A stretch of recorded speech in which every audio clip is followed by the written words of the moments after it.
Hi, and welcome to the Cornelius Seed Podcast. Thank you for checking out our podcast.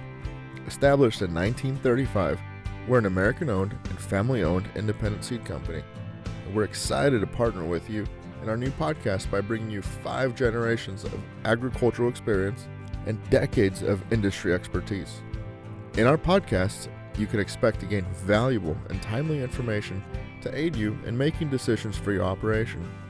We'll keep things simple and informative, and much like our motto, Planet Profit. Hi, thanks for joining us today.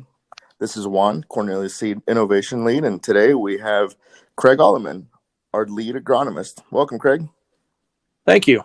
Thanks. Hey, Craig, so in our very first podcast, we talked about some weather events that took place in the 2020 growing season that had an impact on crops. Today, I want to talk about preparing for the 2021 planting and growing season. Obviously, Mother Nature has a huge say on the level of success we'll have. So let's start off talking about the weather. Does that sound good to you? Yeah, it sure does. All right, wonderful. So earlier this week, Craig, the NOAA, or NOAA, short for National Oceanic Atmospheric Administration, their Climate Prediction Center released their current status on predictions. And one of the most important highlights I saw from that report is that we're seeing conditions that are present for La Niña. Now, La Niña, just a quick refresher on what that is for us. It's the weather pattern that occurs in the Pacific Ocean. And in this pattern, strong winds will blow warm water at the ocean surface from South America to Indonesia. As the warm water moves west, cold water from the deep rises to the surface near the coast of South America. So they predict that La Niña is going to continue through our northern hemisphere, which ultimately for us, that means that we're going to have a potential for the possible summer drought. Now, you know the old saying, El Niño is usually a farmer's friend, La Niña is not. So, Craig, what do you think we need to keep in mind as the folks are saying that there's, a high chance of drought this summer? Well, first of all, there's no predicting whether we will or not. I mean, we very easily could just have a nice normal year, have a rain every week, and everything will be fine. But with the fact that we are going to, it looks like, set up to have a La Niña, and also some of the models that they use to predict the weather 3-4 months out, it looks like there's a good possibility. So, it's worth at least preparing for that situation and maybe do a few things, that would be a good practice anyway, but will set us up hopefully if we do have another drought again. And remember, we're just coming out of a drought in our part of the Corn Belt. We had a late summer drought, went most of the month of August without rain in a big chunk of our area. So, we don't necessarily have a whole lot of subsoil moisture built up anyway.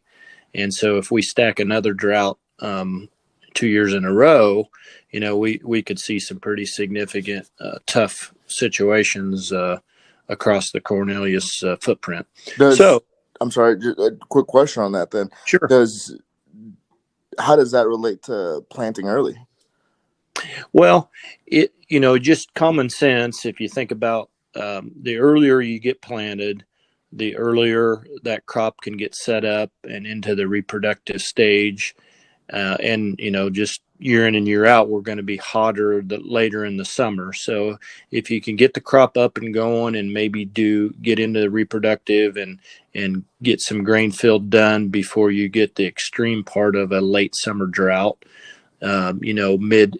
mid-July through the end of August, then potentially, you could gain some bushels by doing that. So, that's what when we talked about the possibility of a La Niña and the possibility of a drought, that's one thing we can do is just make sure that we are prepared to plant early. So we all know, you should know what your ultimate planting date is in your area based on local university data and your experience.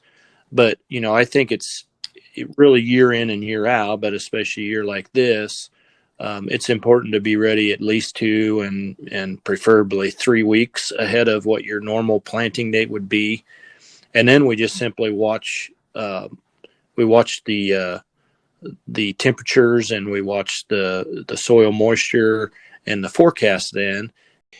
So, really it's just important that if the soil conditions are excellent and we've got some warm conditions where hopefully we're 50 degrees in the soil, can get that seed planted and get it germinated, and on the early side of your optimum planting date, then this would be a good year to take advantage of that. And corn, we have to watch it on the early side. We can potentially get hurt more by planting corn too early than we can with soybeans by planting them too early. And so I think the important thing, if you're looking at planting corn early, you want to be on the front side of that warm up system that you get that you're watching, as opposed to the back side of that. So in other words, if you've got 5 days of 70-degree weather in early April and the soil conditions are perfect, then get out there and take advantage of 2-3 days of planting corn. But when you get on the backside of that, when they're predicting it's going to turn off cold, you want to shut that corn planter down, and then maybe switch to beans at that point in time, because the beans just won't suffer quite as much from a cold shock or cold damage, when that seed is trying to germinate and emerge. So, that's just a couple of things you can do. I think just be prepared to plant early, and then kind of watch that corn a little bit more than the beans, and make sure you shut that corn planter down, earlier than the bean planter. Okay. So I think it's safe to say that, here recently we've been seeing some high grain prices, and given that opportunity is there for the farmer, can we perhaps take a different approach with our inputs? Yeah, I think that's a good point and a good question. We pretty much, well, the first thing there is that, of course, you need to take advantage of these prices being up now and get some grain sold for the fall. I've talked to some people that have sold some corn for $4.36 fall delivery and $11.83, I think it was, fall delivery. I mean, those are just fabulous prices and great place to start. So you don't want to spend more money for inputs if you don't have those kind of prices locked in. So it's important to be getting that done. I mean, they could go up. I hope they do, but boy, that's a great place to start. And if they go up, that's just additional income. So when we see prices like that, and we're able to kind of lock that in, and our input prices that people have already prepaid here for this coming growing season, they're still kind of based on on the prices the way they were last year. So the prices really haven't went up a lot. So it's a great time to take advantage of those two things coming together. If we see these prices stay high, just from past history, that's when the inputs kind of follow those prices up. So take advantage of it this year. You got those high prices. It's time to do some things to increase your yields, or maybe some more opportunities for yield increases that maybe you wouldn't do when the prices are lower and the margins are tighter. So when we start talking about that, N application in corn is one thing. Not necessarily putting more in on, but maybe you spend the extra application to put that in on some of that in on side dress, getting closer to the reproductive stage, tasseling time frame. Studies are showing pretty good results anytime after V12, maybe V12 to R1, which is tasseling, putting on a fungicide application at that point in time, along with that nitrogen. In soybeans, fungicide application for soybeans, best timing for that is still R3. That's usually end of July, 1st of August time frame. So, that's just a couple things we could do. I mean, even just as simple as we start combining at 24-23% moisture instead of 19.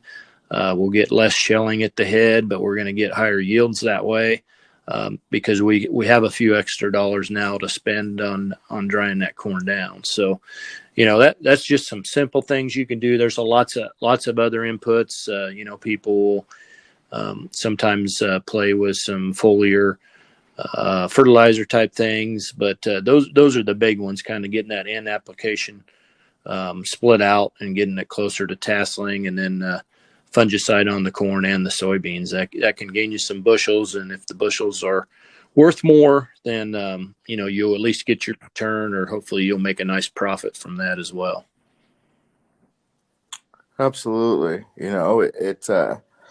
I think the biggest takeaway from having this conversation with you is that you just try to be prepared. Like you said, and I misspoke earlier, you really can't predict, but you can plan for it the best you can. And just try to be prepared in case you can get out in that field earlier. And like you mentioned, perhaps we can evaluate our inputs and see if there's another strategic approach to having a better position at the end of the year.